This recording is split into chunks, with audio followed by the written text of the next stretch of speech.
I'm out of control. I'm out of control. Out the park, centerfold. Yeah, hard to say. Overload. Ain't no parking space on the road. Yeah, I'm out of control. I'm out of control. Out the park, centerfold. Yeah, say your breath. I'm too cold.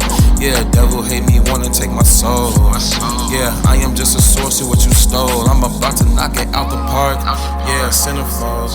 Yeah, hard to say. Yo, what's good? What's happening? We back. Brand new episode of Breeze from the Rain, episode 104. A lot of them joints in this bit. This your boy Chris J. Glad to be back. Got the boy Trell Sav. Yo. And we got Tyler on here, first time of 2021. So, we had to bring the boy back. Yo, what's happening, everybody? Glad to be back. Alright, we all here. Y'all present. Snowing outside of Chicago again. I don't know why, but hey, fuck it. But before we get into this show, make sure you search You Tweaking Media on Teespring. Copy some merch. We got hoodies, long sleeves, t-shirts. Cop you one. Valentine's Day is coming up. Cop one for your gal.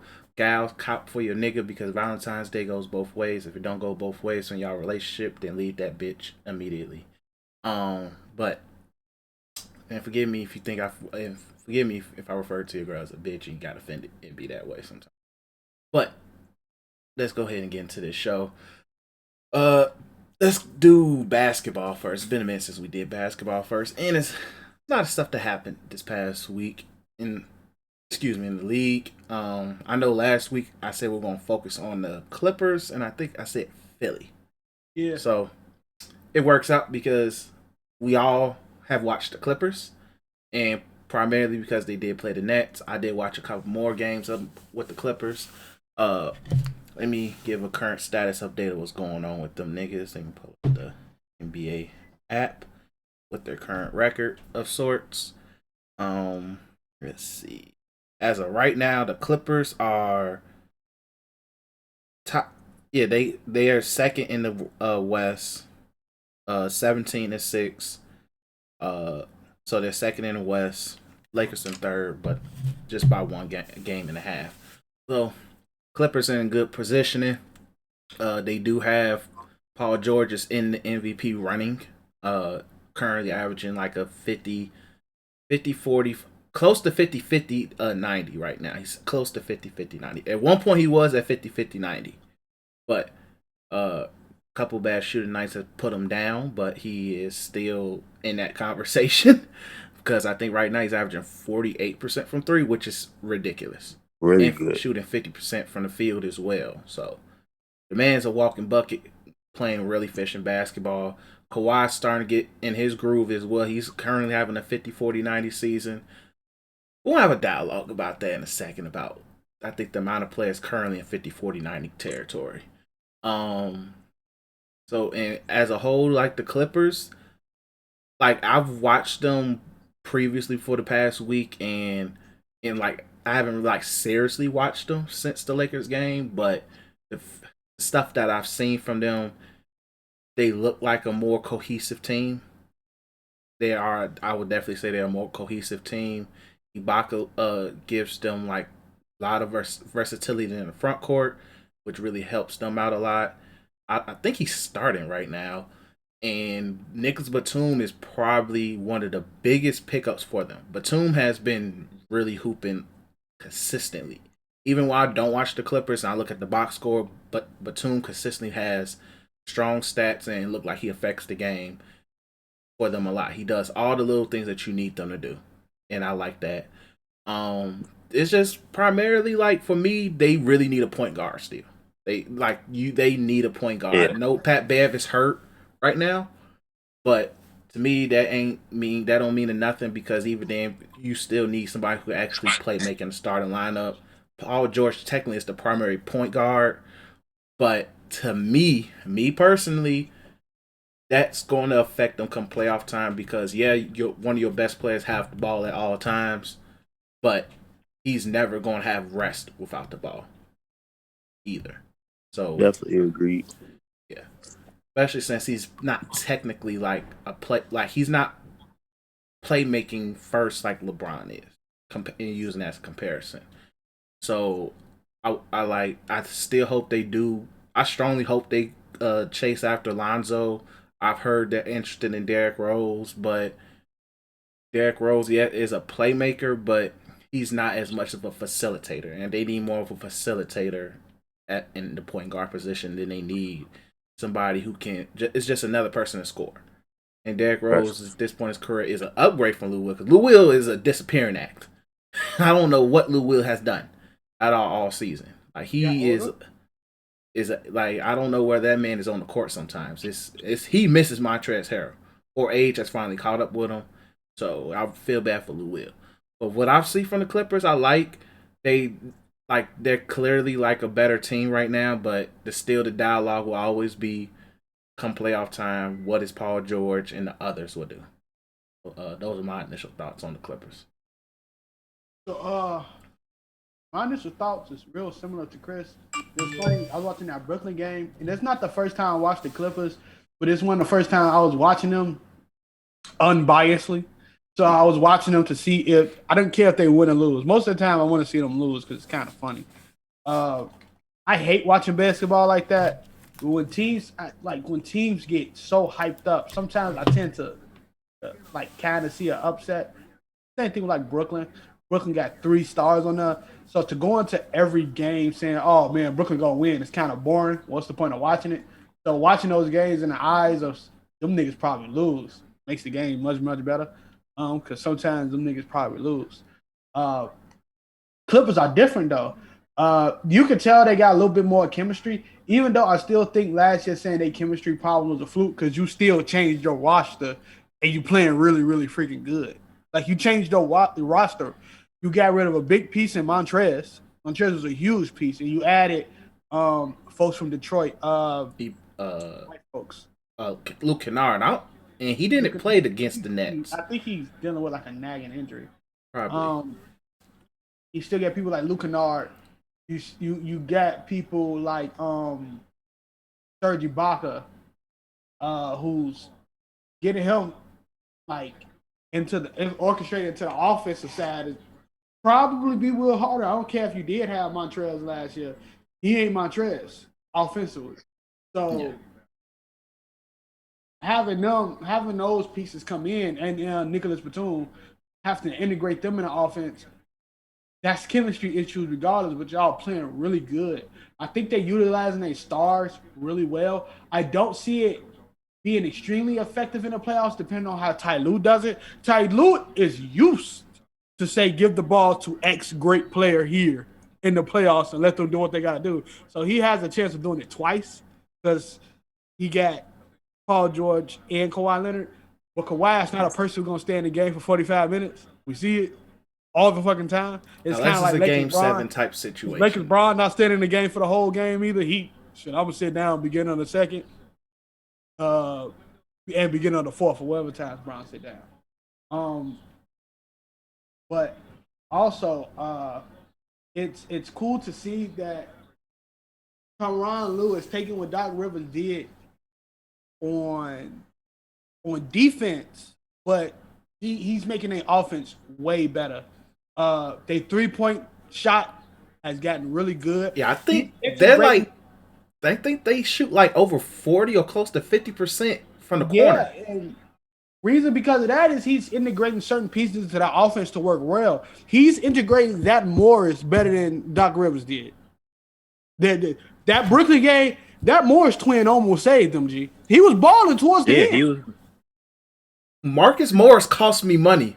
Hey, boy, you better quit. Boy, you better stop sports betting from them Greek niggas from the wire be at your door. Look, man, the FanDuel Sport app is the worst thing that ever happened in my life because literally just seeing that I could turn possibly $2, and I'm just going to say the bet real quick. I think it was if I put $5 if Marcus Morris scores more than 20 points. Score 30. If he scored 20 plus, I would have got like that $5 would turn to 45. Nigga, come on, man. I'm good. Hey. I'm not into that. Look, man, no, I'm telling you, download the app this Sunday for the Super Bowl, nigga. we all get it in on this, nigga. We all. We I got 99 problems in the sports bet, ain't one. But Ain't gonna be one. exactly. But no, just it's a really good team. Like no hate. Fuck everybody who said, "Oh, where's this sign? It's all signing now against Paul George." We particularly slandered that nigga in the playoffs last year. Paul George played well off of with Kawhi Leonard. They played really fucking good. Same thing with fucking Westbrook. Nobody slandered Westbrook in the beginning of the season. Niggas who religiously watched Rockets game knew, all right, this nigga gonna shoot us out the playoffs. It happened. Niggas who watching these games here right now are looking at Paul George and saying, yeah, he's having a good regular season. Like damn near every star player on the team is having right now a good ass regular season. The rest, some of these niggas had. You gotta think about it. Paul George came off of an upset loss and a nice long summer. You think he ain't about to be in the lab perfecting his fucking game after getting mean to hell, having a nice summer, and being able to come into the league fresh off injury? Mm-hmm. Fuck that. Like, he go have a good game. So, niggas like him, he at the echelon of judged by playoffs. Paul George has amazing seasons. He have enough seasons to particularly have an argument of why he should be a Hall of Famer. That's not a cap. So there's no fucking reason why is everybody dead silence on him. Well, he played for the Los Angeles fucking Clippers. Hey, the Bomber, move that fucking team. Like, you're not going to get max press coverage when you are literally the janitors to the goddamn CEO, which is the Lakers. You're not going to get it.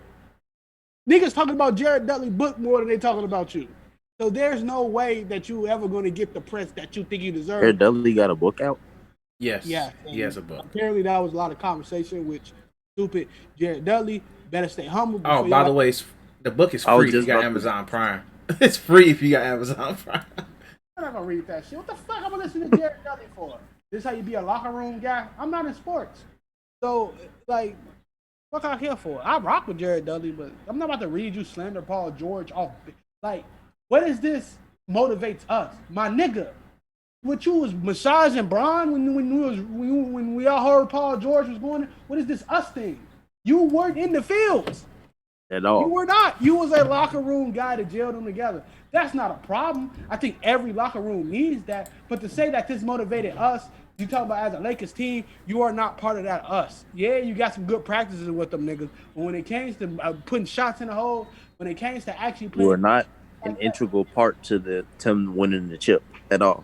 When they beat the Clippers that one time or two times, whenever they beat the Clippers, you were not part of that us.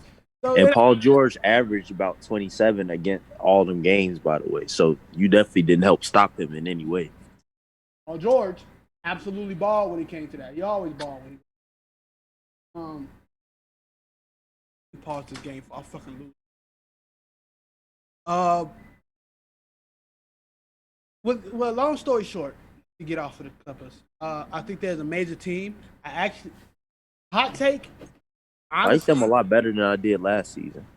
It's either I don't know if the Jazz like slow down. I do not like how, and this is why we like it's hard to judge teams right now because I don't know if anybody else noticed, but these schedules are easy for star teams, bro.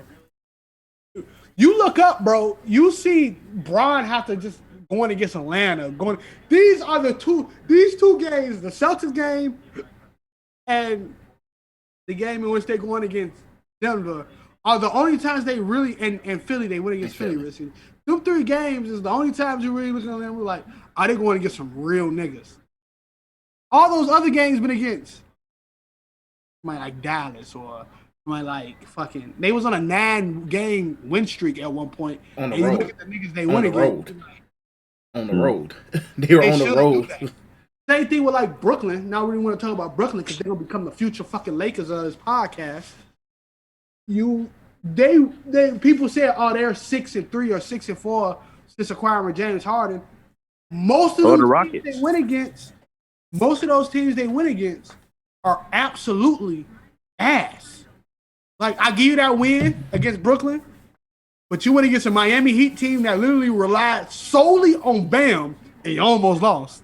And then you like so it's hard to judge these teams. Like when you look at the Clippers before before or either after the Nets game, of course they're gonna get back on the win column because they go against Cleveland right after that, or Cleveland right before that. So it really didn't fucking matter when it comes to their record because they got these easy ass games. So like teams like the fucking Miami Heat, them niggas been going through the fucking gauntlet without Jimmy Butler, bro. I think they went right 1-4 the last month, 1-5. Like they had a bad record at one point. But they had month. a bunch. They had some players out with COVID. Well, COVID protocol too. Yeah, so and they also went through the motherfucking gauntlet. Yeah, in terms of the people they went against. It wasn't like no regular fucking teams either.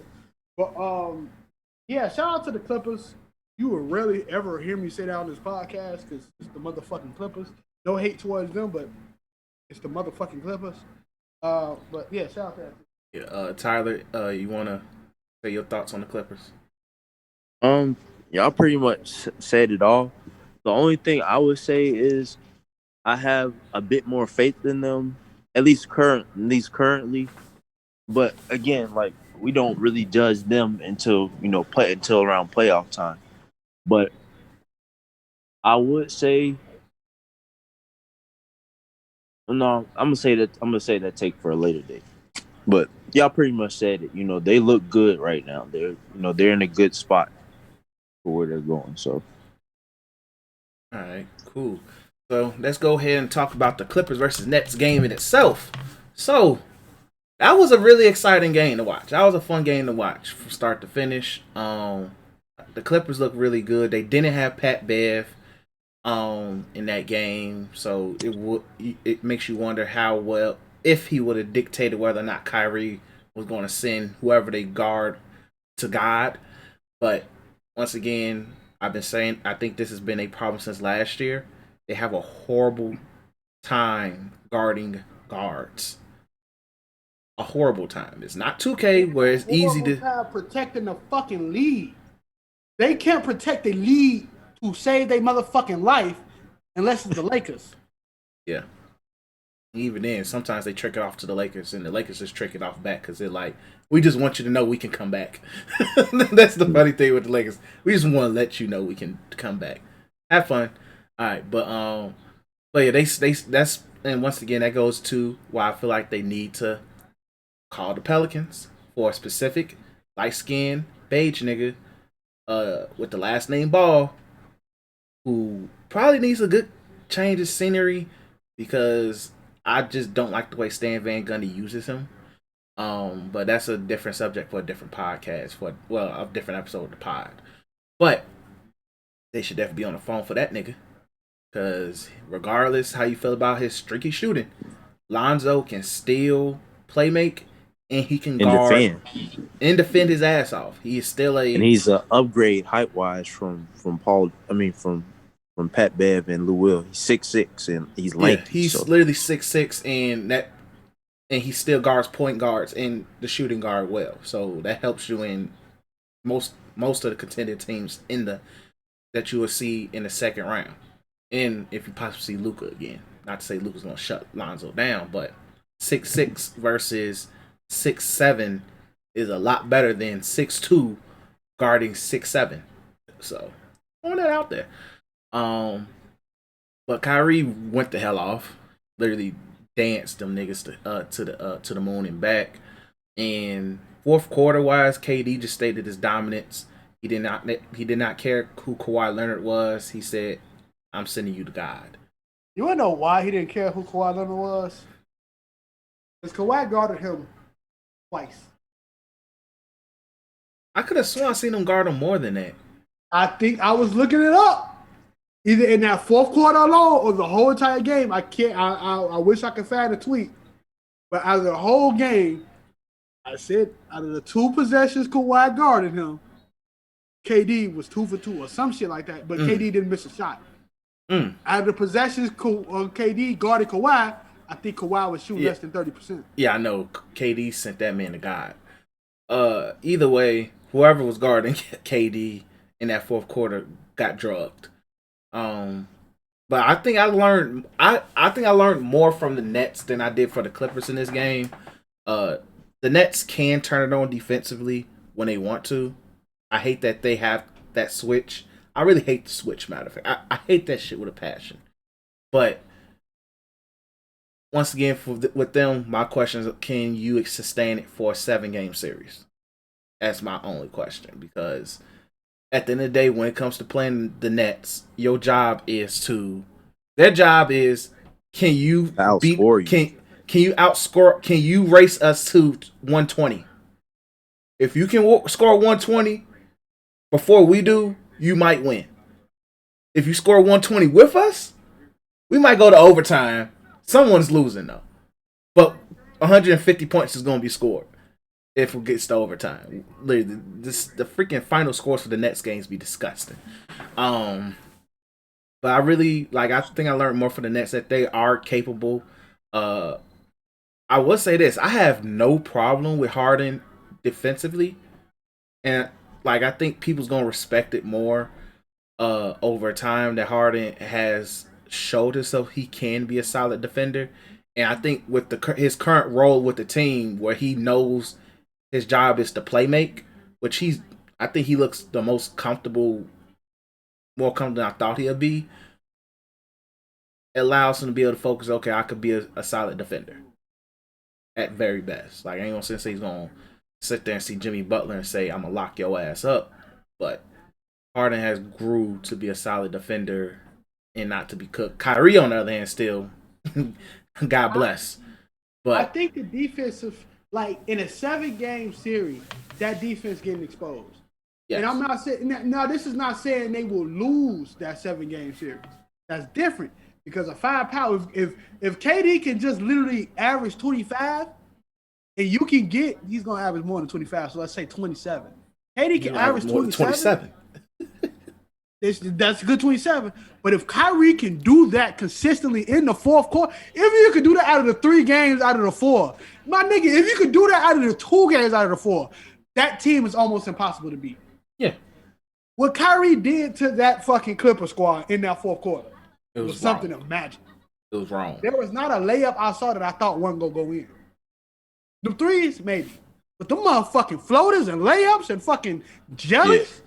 When he got underneath the free throw line, it was bucket. It was crazy. Niggas was like, man, he might be the best finisher in the league. And we was like, oh man, he's better finisher. He's been one of the best finishers in the league. I was talking about what the commentator said, because they said he is the best under the basket finisher in the league. And I thought to myself, wait, hold on, there's got to be somebody better than Kyrie. Thought to myself, I realized it. There's no one better than Kyrie, and the second best nigga is on his fucking team. Exactly. That's fucking crazy if they can get the production. I would say it's what Harden is doing, of him literally saying, he became the Chris Bosh in this situation, even though Kyrie should have been a Chris Bosh. But hey, look, Harden became the Chris Bosh. He ain't doing the broken Harden moves, which is cool. Which he has when he can do it when he wants to. Yeah, he can. No cap. He definitely can. But he hasn't been doing it consistent. And that's what's up. People don't want to talk about it. Even though Harden will give you 40, them joints lost 2 fucking games. I just threw an alley-oop to the fucking air. When it comes to him playmaking, he's been doing good. Him and DeAndre Jordan on the court while Durant and Kyrie resting, it's fucking crazy, bro. He getting DeAndre buckets. DeAndre in basketball years is like fucking 46. And he a big, so he like 52. So getting him up and stuff like that is really astounding. I like the Nets. I just want to see them motherfuckers lose because I hate when the deck is stacked. The deck is stacked. I just do. I am one of them people who believe that the Miami Heat was a dream team. I mean, not a dream team, a super team for 1 or 2 years. Every year after that, that was LeBron James and corpses and Chris Bosh. But Dwayne Wade and that bench itself for like 2 or 3 people. PTO Wade, nigga. PTO Wade. So but teams like the fucking Warriors, you want to see fucking lose because that's the difference. Chris Bosh was amazing. Dwayne Wade, champion. LeBron James, second best player of all time. Them on the team, yeah, you think they cool. But KD and the two best shooters of all time don't have to talk about that shit no more. That shit unfucking fair. Now you're looking at KD with two of the best fucking. I don't even know what the fuck to call these niggas, bro. If you want to go on 2K terms, two of the best shot creators in the fucking league. Isolation players on top of that. Scores altogether. If they two of the best ISO players, guess who the fucking third? Fucking KD. So if you got three of the best ISO players in the fucking league, she. All right. On top of having even though I would say KD is the third best ISO player, he's still the best. He's literally a top as far as scoring, like his repertoire and his skill. He's a top 5 scorer all the time. Easily. Top 3 probably. Top 3, Bill, Kobe, and you can put Jordan before him. Can't say top 3, but well, I'm saying just based on like skill and stuff. And now, if you want to say, so you can differentiate scorers in two terms. Right. You can talk about niggas who get straight motherfucking buckets, and you talking about I need you to put a bucket in the basket. Are you gonna get it for me? KD is probably KD top falls 5, under top both. 3. Yeah, but KD probably like top 5, top 3 in the I need you to give me a bucket category. That's the place you can put like the Bronze, the Jordans, definitely the Kobe's, and for the niggas who watch all the Wilt Chamberlains play, Wilt Chamberlains. But when you talk about just pure like apps and now like you probably don't give me a bucket in the fucking clutch because you shot all fucking day and they triple team you at this point. But through the whole game until the last 2 minutes, you got fucking 50 or 40 on any given night. Harden is way better than him at doing that. Way fucking better. Now, can I say KD can't do it? I don't fucking know. KD ain't that type of player. You know what I'm saying? He never was that type of player. Right, because he's an efficient. Like KD can score in volume, but he cares more about being efficient. So I see where you're coming from. And he's rhythm based. I don't think Harden is rhythm based. Like Harden's just gonna say fuck it, and I'm gonna smoke you. If my step back 3 ain't working, I'm gonna get this fucking foul and maybe an and one. If that ain't working, I'm gonna go back to my step back. If that ain't working, fuck it. And I'm about to cheese these 3 for. And this the interesting thing about trick up his sleeve for everything. Yeah, but the interesting thing about Harden this season, at least since he's been with the Nets, this nigga's actually shooting mid ranges again. Yeah, he's shooting mid ranges. He's actually cutting to the hoop. He's playing a lot smarter, which once again goes back to I feel like he's one of the smartest basketball players in the league. But Harden has really, this is like probably leaving the Rocket system has made at least the D'Antoni system. You know, D'Antoni's his assistant coach, but it's a difference. Ain't no coach on that fucking team. Only time the coach is actually coaching is when the fucking bench out there, and that's barely. They don't have a fucking bench. Ain't no coach on that team. Like, tell me what Steve Nash is doing with that team that's amazing that any other coach can't do. Making sure make sure them niggas get to 120 as soon as possible. Like, there's nothing that Steve Nash is doing that's like, I ain't gonna call him like he ain't coaching because coaching is much more than calling plays. But I mean, when it comes to like play calling and shit like that, you got some of the 3 of the greatest players in this fucking league. All I don't know. It's the top 10 changes almost every fucking day at this point.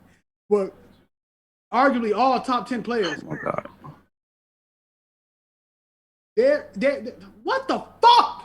There is I'm sorry. I hate 2K. But there is a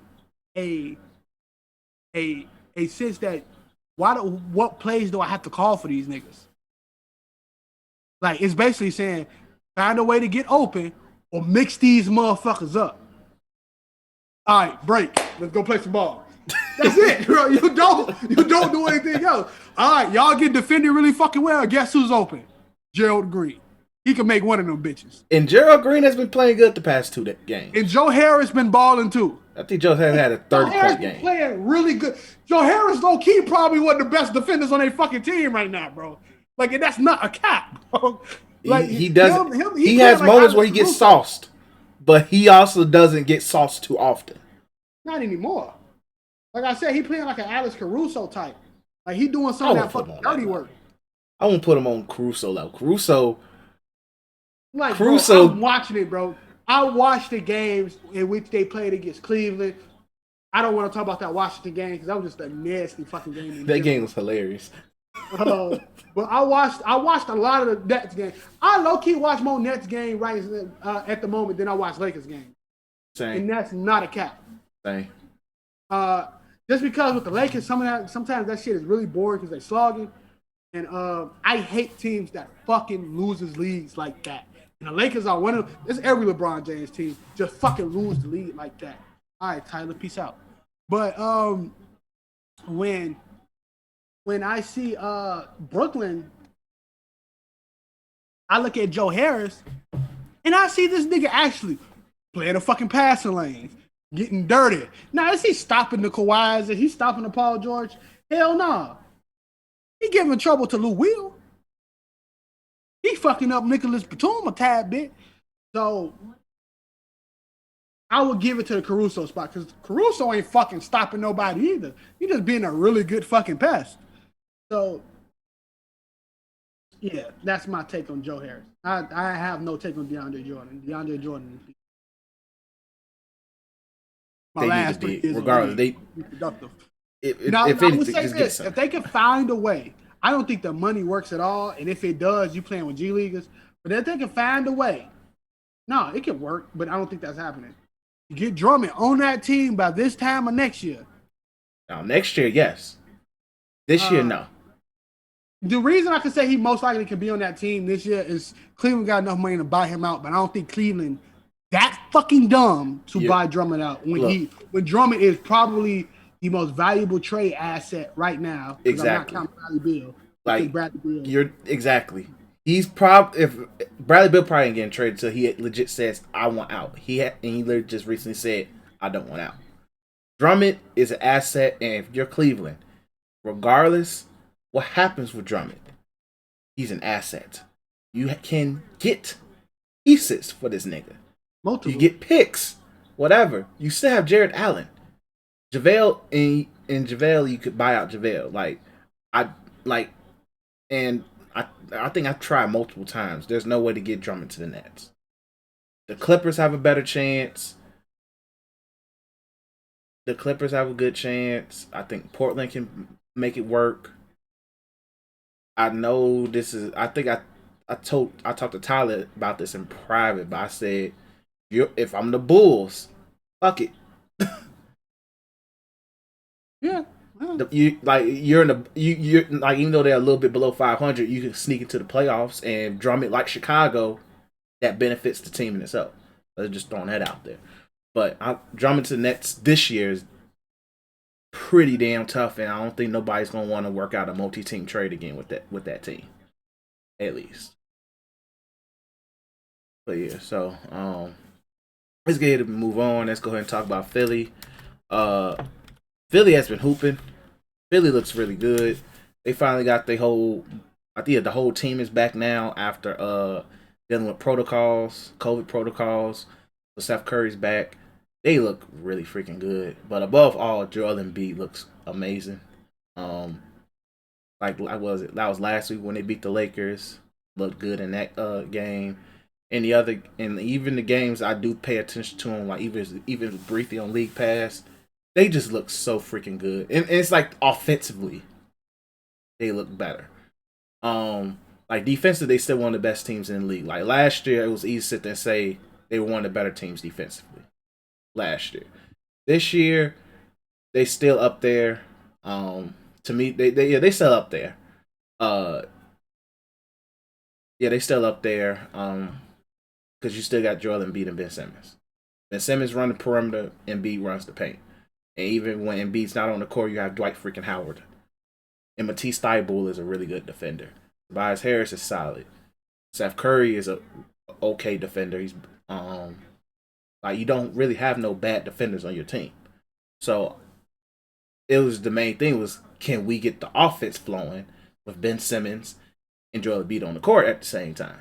Now, it took Ben Simmons to probably sacrifice field goal attempts in the process, but Doc Rivers telling that man, I need you to be Draymond on steroids, was probably the best thing for him, because even though he's not aggressively looking for his shot when he does show signs of being aggressive, because he was aggressive against the Lakers. He was aggressive when it said, "Hey, I'm coming at your ass, LeBron." The flashes show, and didn't mess up with the flow of the offense. And Tobias Harris is going to continue to be a strong second option.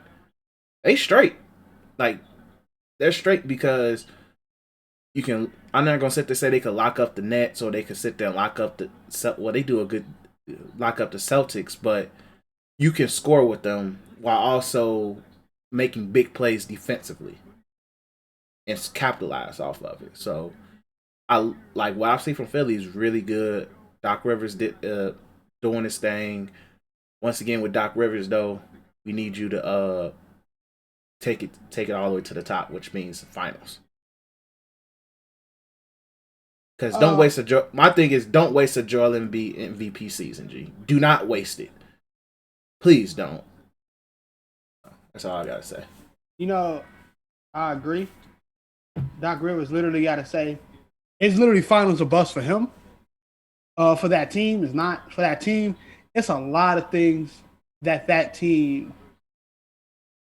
It's a lot of things that team is going to be able to do well coming off this year.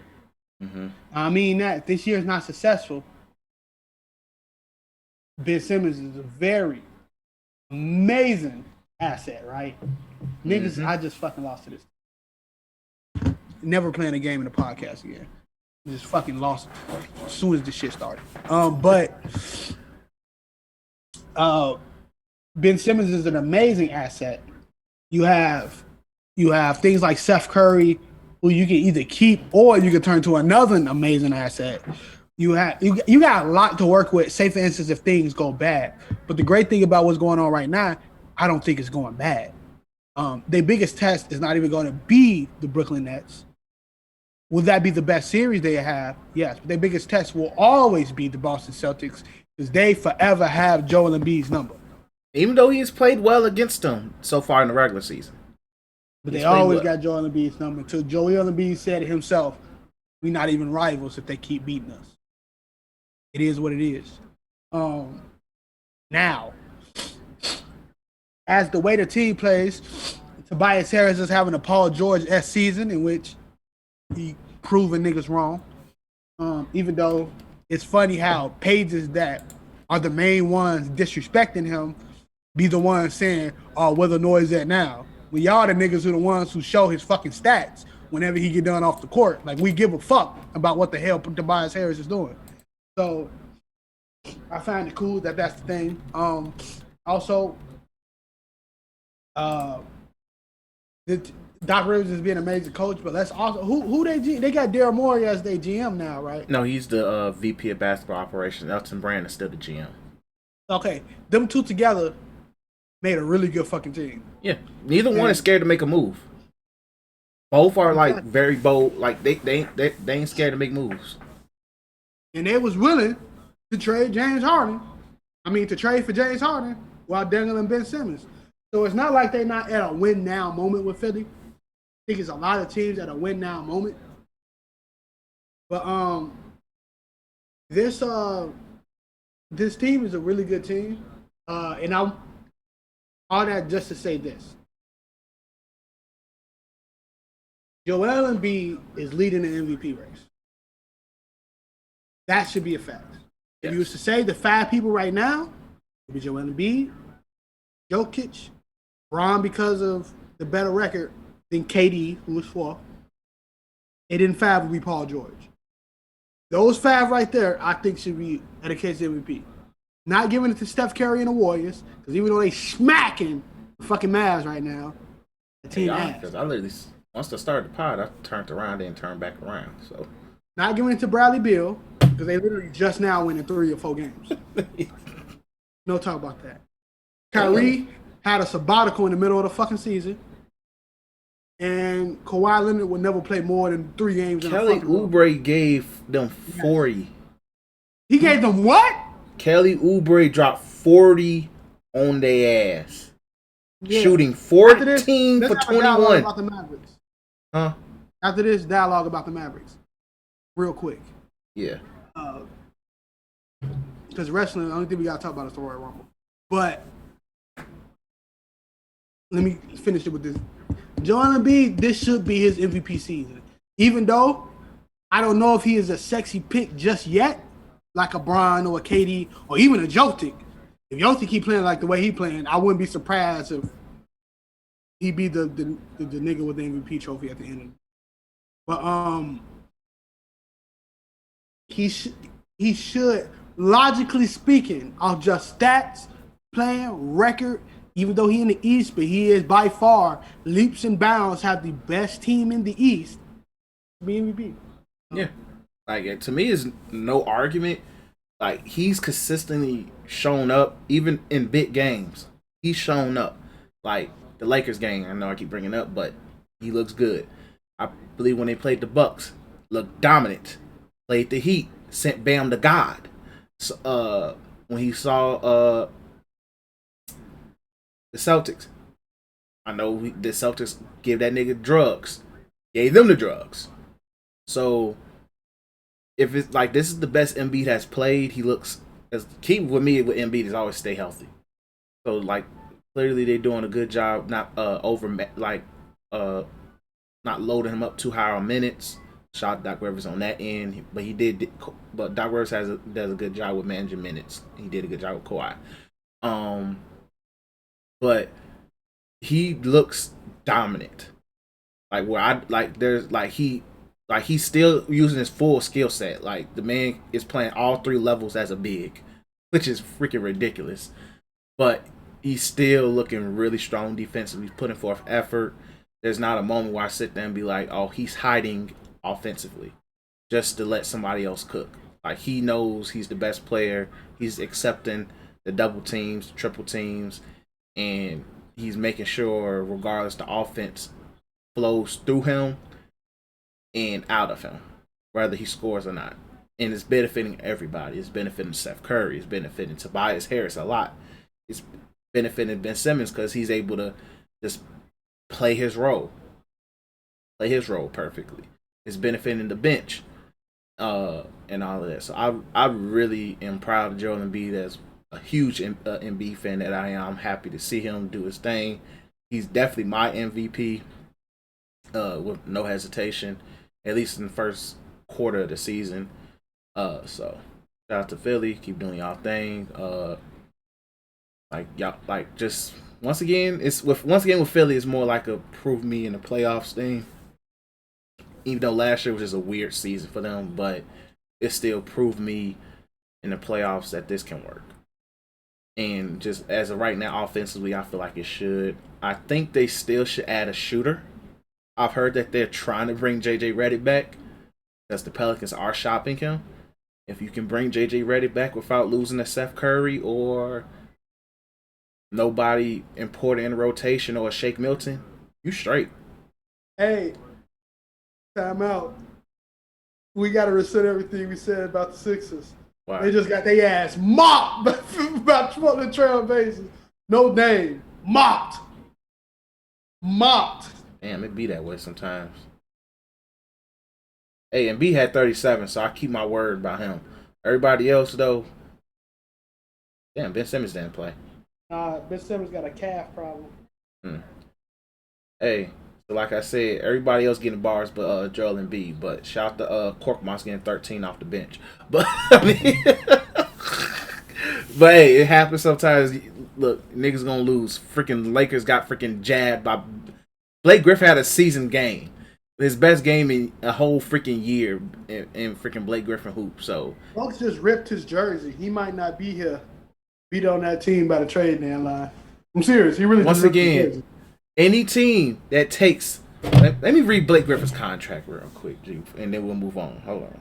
I want to read Blake Griffin's contract because he has arguably among healthy players right now. Let's put it that way. Among healthy players, because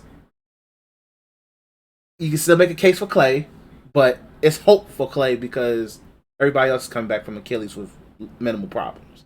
But as of right now, Blake Griffin this year is making $36.5 million. While he's giving you 12 fucking points. Give me for cussing. But G, I'm not paying and getting rid of probably a minimum of 3 players for no Blake Griffin. He's not going to defend. He clearly don't want to rebound. And he don't want to play offense. He wants to shoot. He hasn't dunked yet.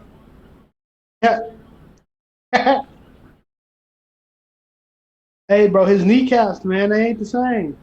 Bro, look, man. Look, it's Nick KD coming off of Achilles, and he's out there booming niggas, G. Excuses. Can't honor it. And then the next season, which he will opt in for this. Well, I thought they said 15% trade kicking. I was about to say, yo, this nigga full of shit. But the next season, he gets paid $39 million. No, I'm not trading it. Let that look, Blake. I love you, bro. You're a great player. Even though your 2K version of stuff always give me fucking drugs, but you are not worth $40 million in me trading a rotation, because you're trading a rotation for him.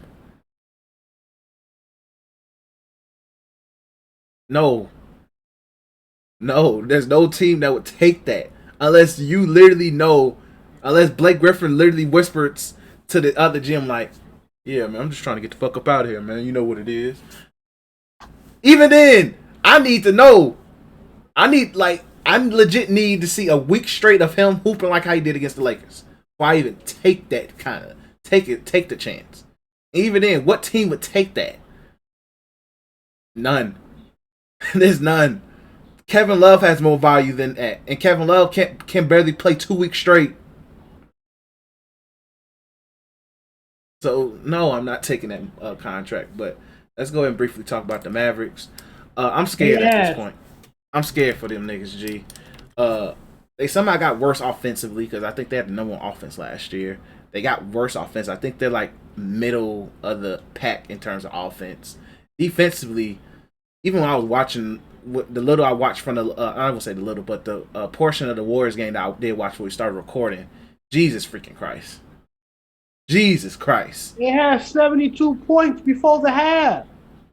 And they almost had 100 going to the third. They might have a work. I can't wait to see Brooklyn versus the Mavericks, G. That's going to be a high scoring ass game for absolutely no reason, G. They might both literally. It might be first to 200 in that game, G. It's gonna be first to 200. But I'm really disappointed in the Mavericks. Luka still looks like Luka, but it's also like that nigga's turning the ball over. Like I think I saw like two turnovers where he was forcing the ball to like Porzingis or something like that. I know Porzingis just got back like 2-3 weeks ago, so but he's shown like he's getting healthy. I'm not really gonna put a lot of pressure on him, but I just don't like how this team is currently constructed. Maybe that's it. I think we also got to remember that this team was a 7th seed last year, so and it's just the fact that they took the Clippers to 6, and Luka had to play out of his ass while Marcus Morris was trying to run his fade to get 2 wins, and it probably would have went to 7. Porzingis never got hurt, but once again, we don't know. That's a huge what if. But I'm just really disappointed. Like I didn't know they were going to regress this badly. Maybe Steven Silas was the key.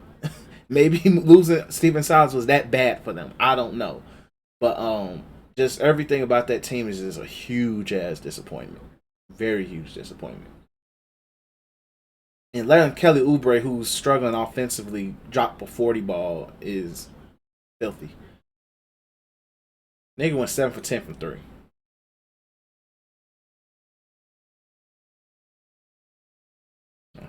Anything you want to add about these niggas? They ass. Very. Very. Like, I'm really disappointed. This is, if they don't make the playoffs, I love Rick Carlisle, G. You're a really great coach. You Dwayne Casey, came up with the scheme to realize that LeBron didn't know how to post up point guards. So you embarrassed the man and made the man average 11 points in the NBA Finals and to win a ring.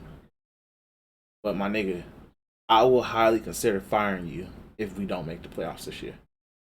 If I'm Mark Cuban, I will highly consider it. Highly. And like it's like when I look at this team, I don't know what's going. It's just maybe Porzingis is in the AD type situation where it's like maybe you need to play center, my nigga. That and just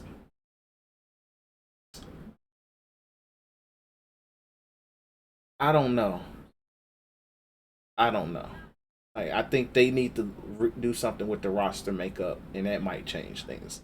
I don't know. It's just maybe how the team's currently built around Luka just isn't working. So that's all I can really say. One last thing before we move on. So we are getting an All-Star game. Niggas is already trying to call it an All-Star weekend, but All-Star weekend has been nonstop in Atlanta since we've been in the pandemic. Niggas are gonna get sick. My half sister is already talking about she wants to go to Atlanta for the All-Star game. I told her, stay the hell away from me, please, because I don't need you getting sick, and I don't want to get sick. It's not fucking worth it. But we are getting an All-Star game, whether the league likes it, whether the league and the players agreed to it, but whether we with COVID common sense like it or not. So I think Adam Silver's being very disrespectful to Big COVID. Even Roger Goodell said, nigga, an All-Star, even though the Pro Bowl is probably the lowest tier of All-Star games, even Roger Goodell said, nigga, I don't even need the TV money that badly. I don't. And just how it's set up, I don't even think it's even a weekend. They say it's going to be a game and they may do some skills competition shit. I'm Gucci.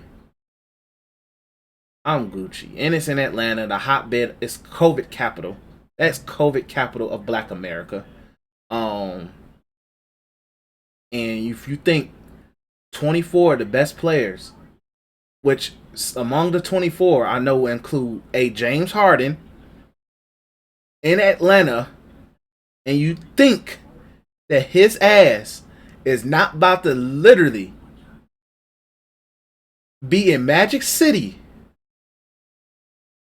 any other Atlanta clubs, acting a fool, you're foolish.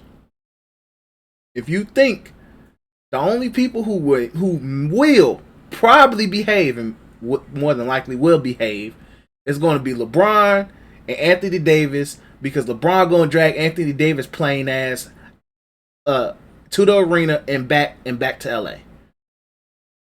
That's it. I don't trust nobody else. Maybe Steph will go home. Bradley, matter of fact, this is a perfect time for us to look at the current the first the first vote returns. So let's see here. LeBron will go home. Jokic will go home. Kawhi's definitely going home. Anthony Davis is definitely going home. Paul George is married now, so he might actually chill. Steph Curry, he's going home. Luka, going home. Dame just had twins. He's going home. Kevin Durant, that nigga just hoops. He's going home. Giannis is going home. Joel Embiid's going home. Jason Tatum looks like he'll party and have a good time. Jimmy Butler, I don't know. Bradley Beal, that nigga may party his ass off.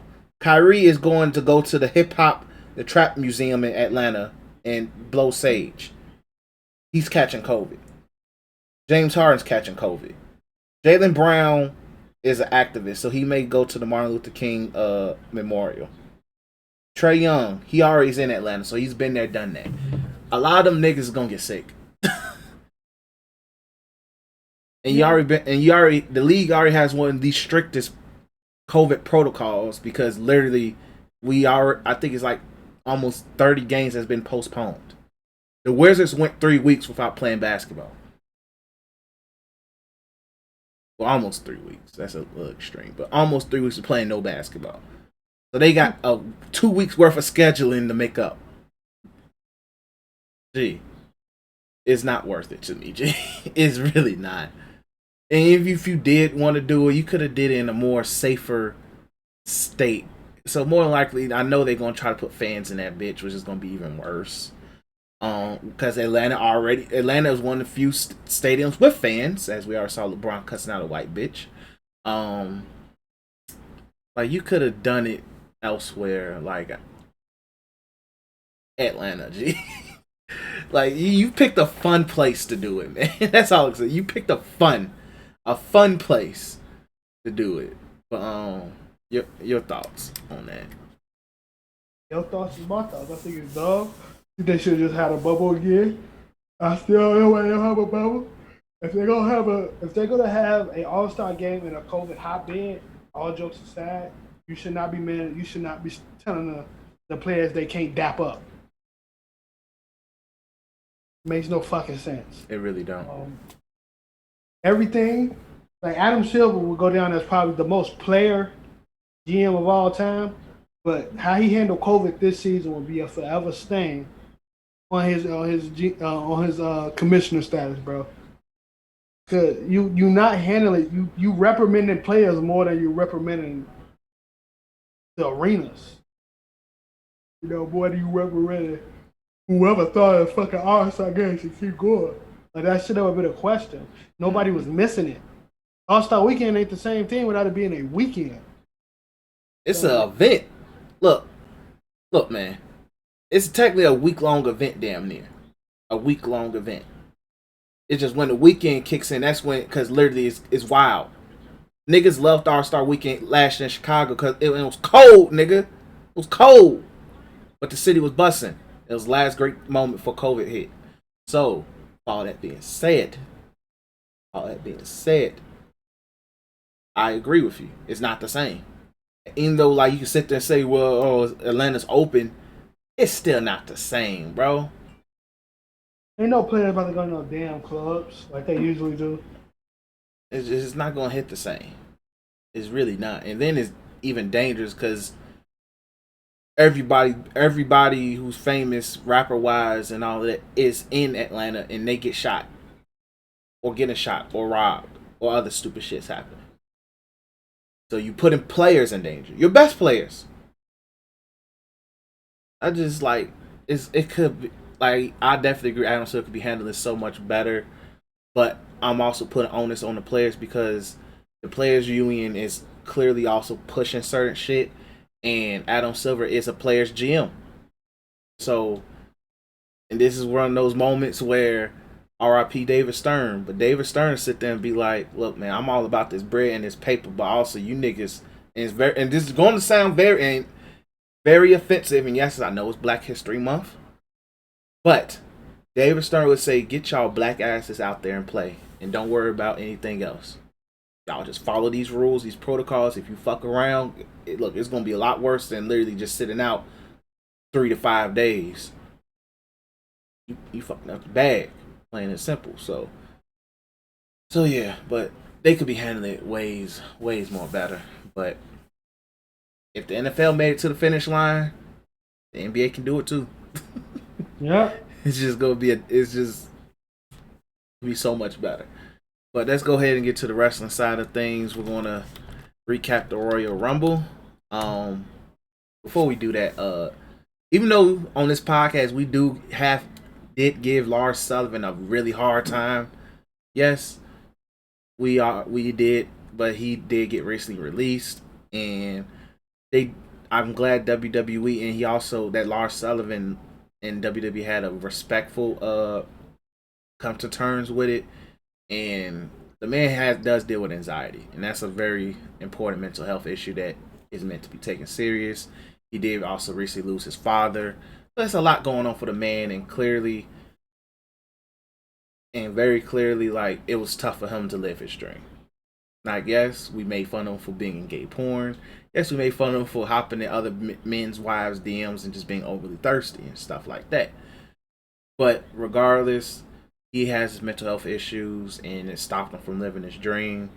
and I do applaud him for being, for one, open about his experience, but also I applaud him for not being a freaking jackass about let me diss WWE because like most of the I won't say the fan base, the wrestling community is doing is like why is WWE releasing this man? But clearly, like him and WWE was in constant contact and they was on good terms. So even if he may want to come back, it's a possibility the door is open.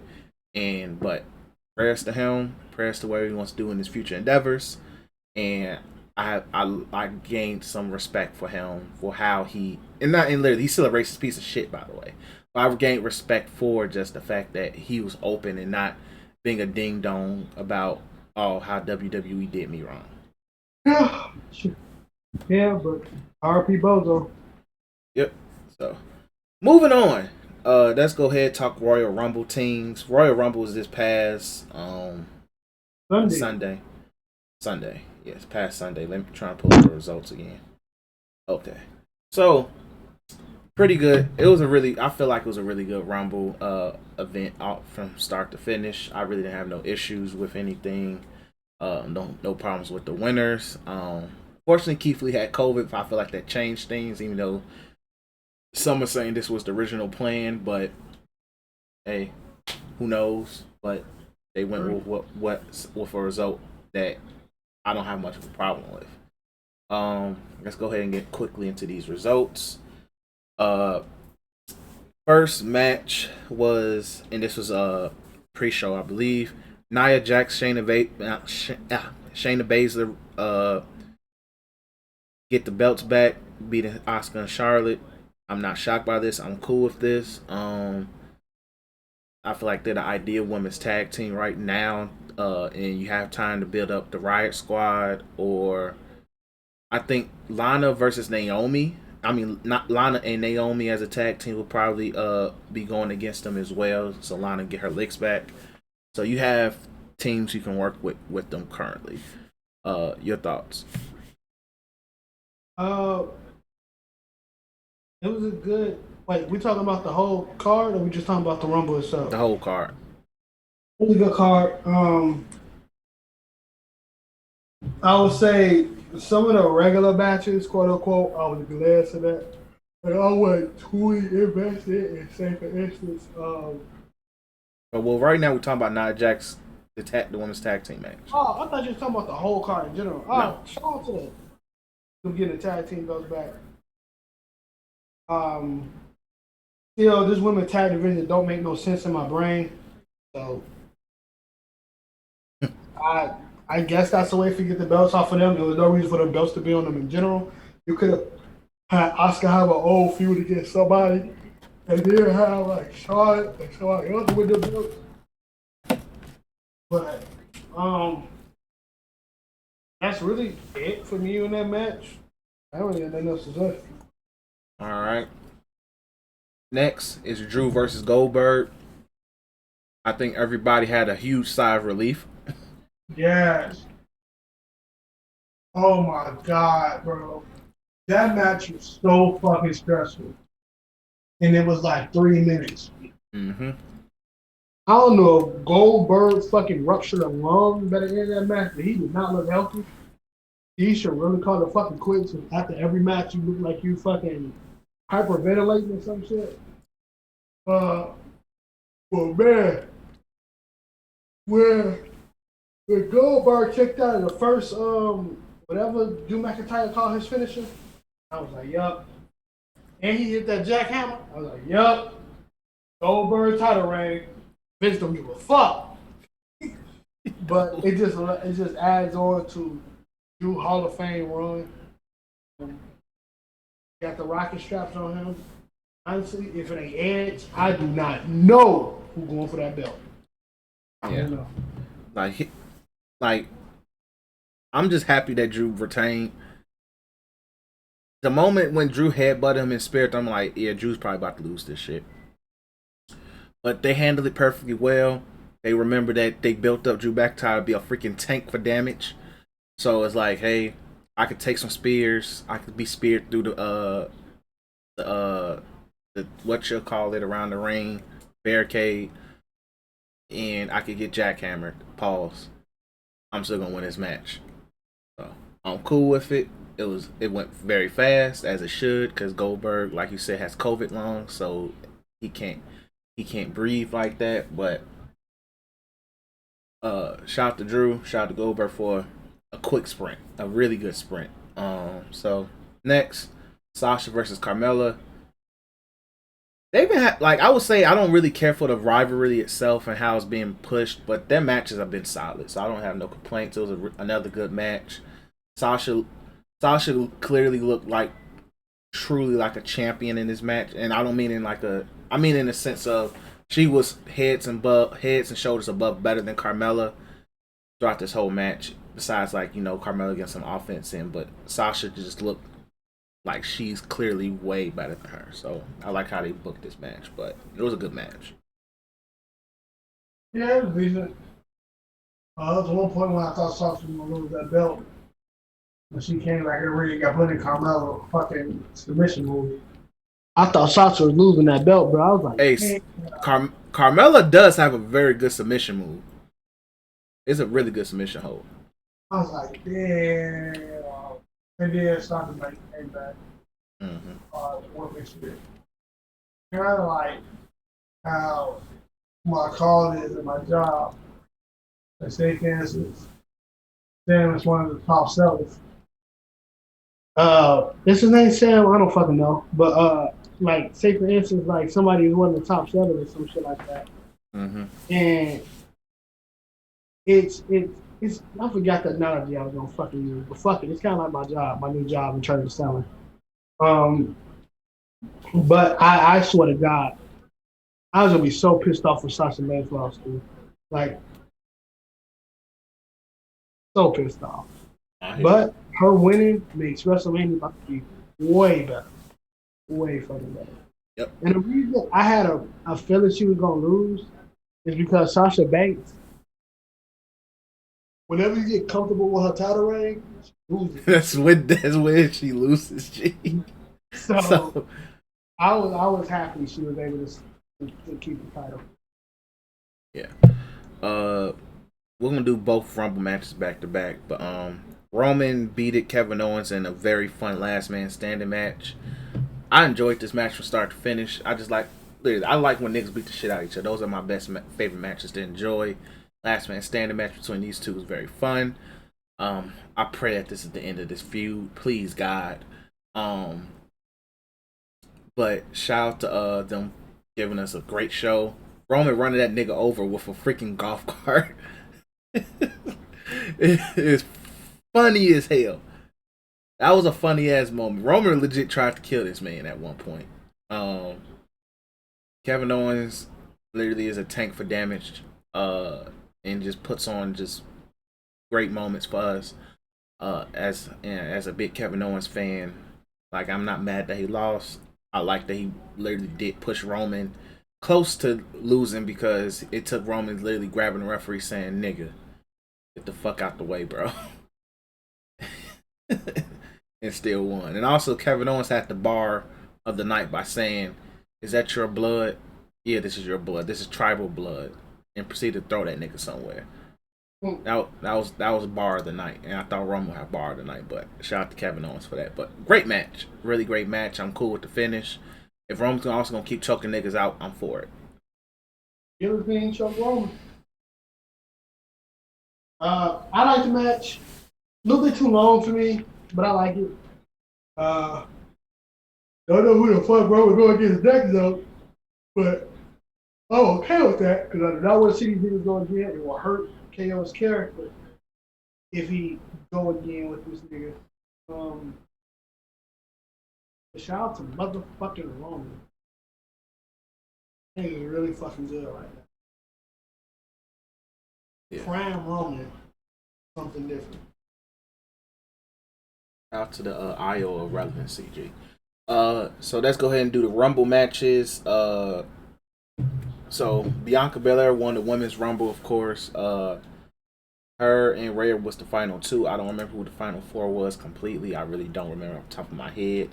But Really good. Like it was really good. Once again, this is something I put some money on because my dumbass. Well, yeah, my dumbass. I'm wrestling for. Look, no, look, G. It was more like a rumble. It was like somebody did rumble slots. So you're pretty much you buy a slot. So like out of 1 through 30. So I bought 5. It was 5 for 10. So I was like, fuck it. And this worked for both rumbles. So literally, it wasn't like I. But when I looked at all the women that came out in the spots that I had, it was a joke. Jillian Hall came out, bro, at one of my numbers, and I was mad. The only one I had a hope for was Alexa Bliss, but I knew she wasn't going to win. I was one number short from getting Bianca Belair, and I knew I was going to win, and I was mad.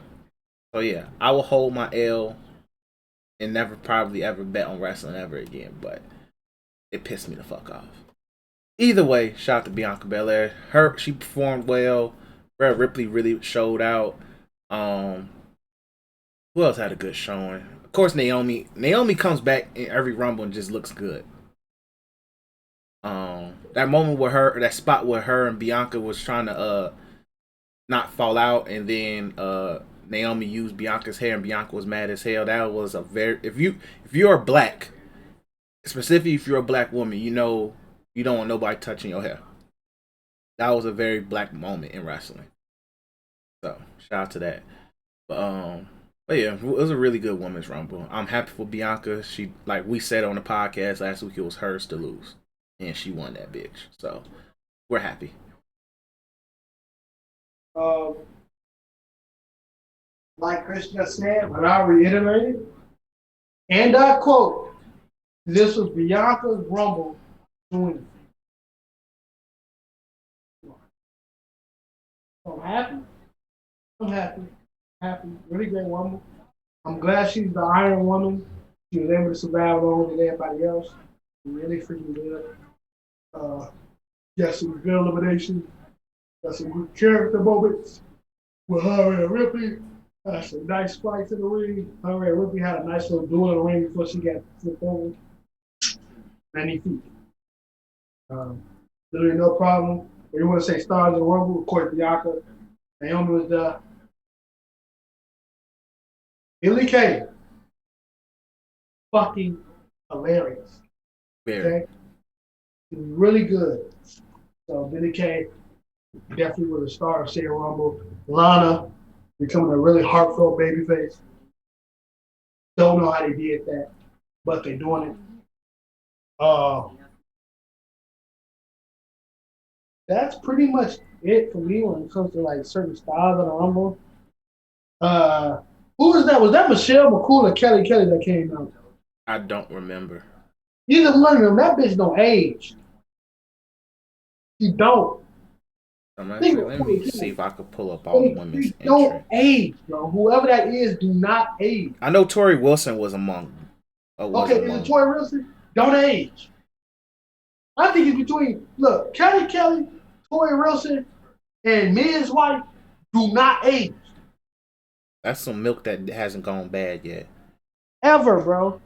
It's crazy, G. I peeps it. I was like, bro, they look like how they look when they debut. And they don't age. That was taking it. Let me see if I can find entrant.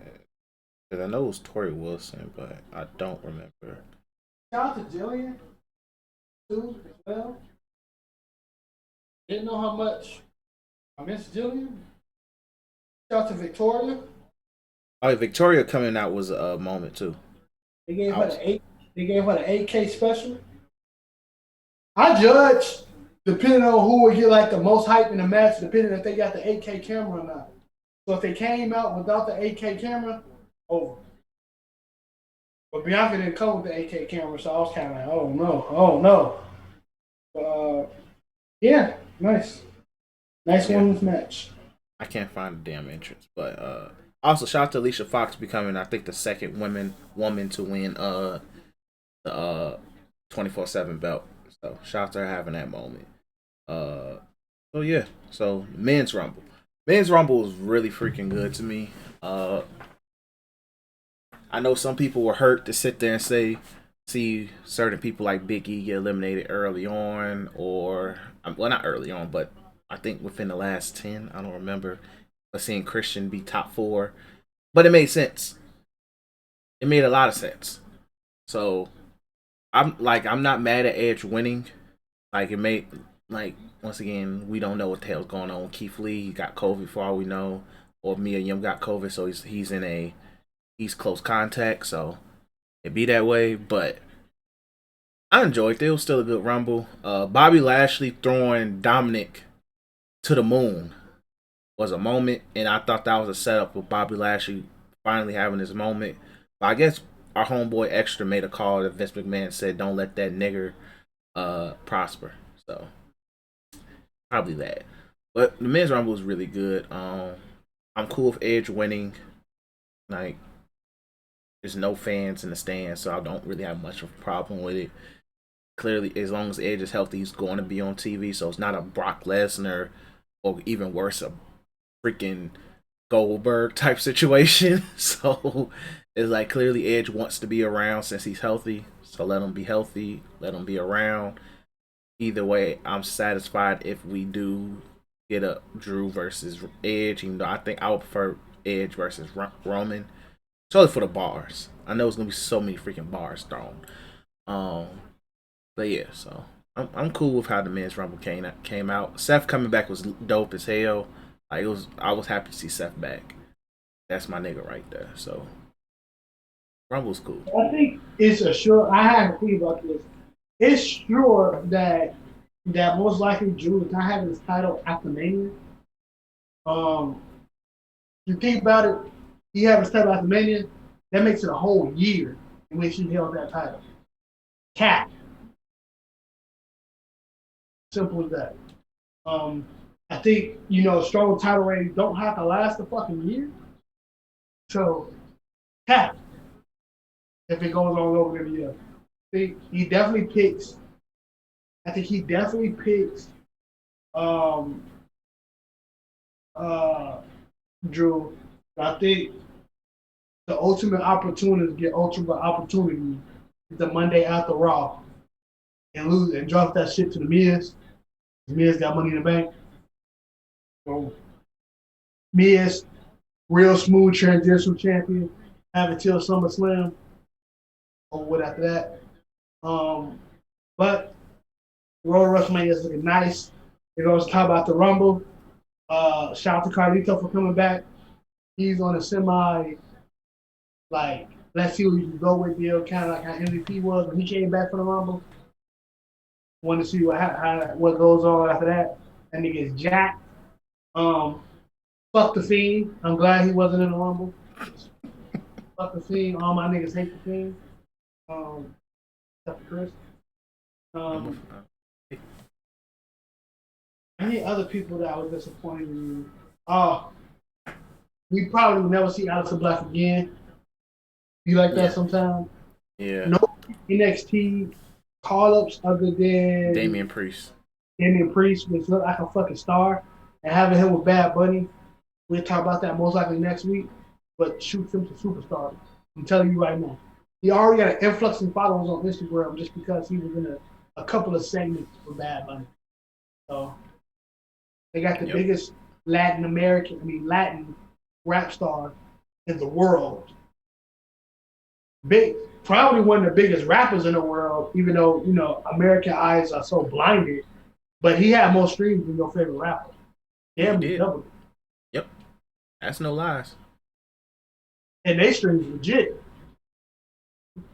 Fucking machines in Mexico streaming their shit. So, shout out to that. Shout out to just the overall really good Rumble. Some people call it a perfect Rumble. I don't know. I kind of want that number to get larger.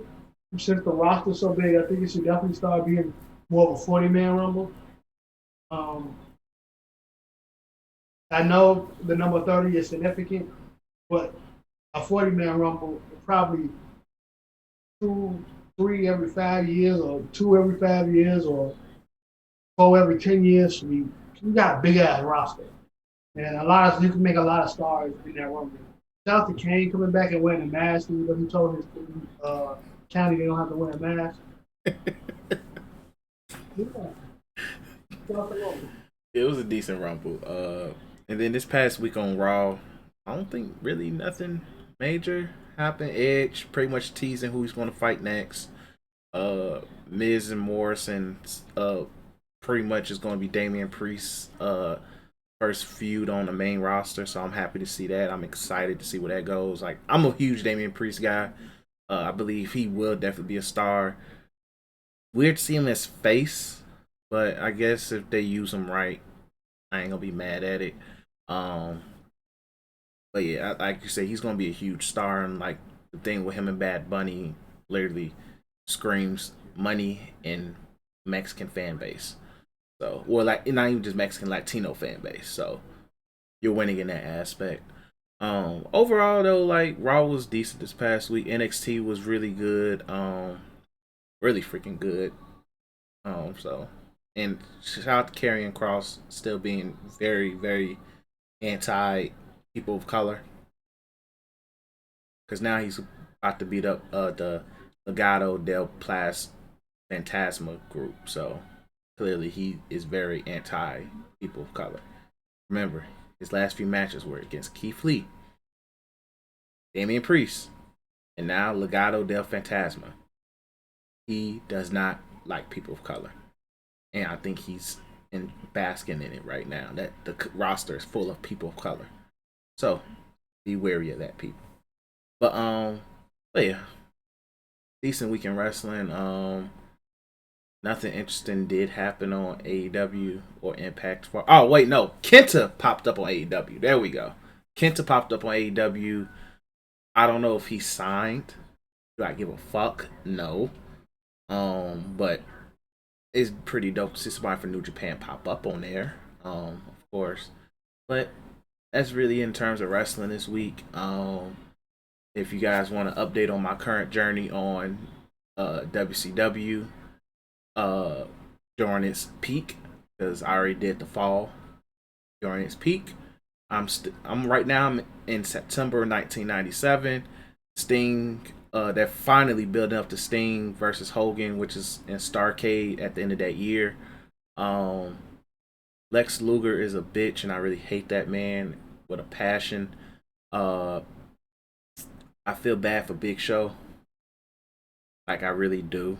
Because I feel like when he's on the screen, his character then was so freaking good. I feel bad for him because literally they put Lex Luger on a higher scale than him, and that's fucked up.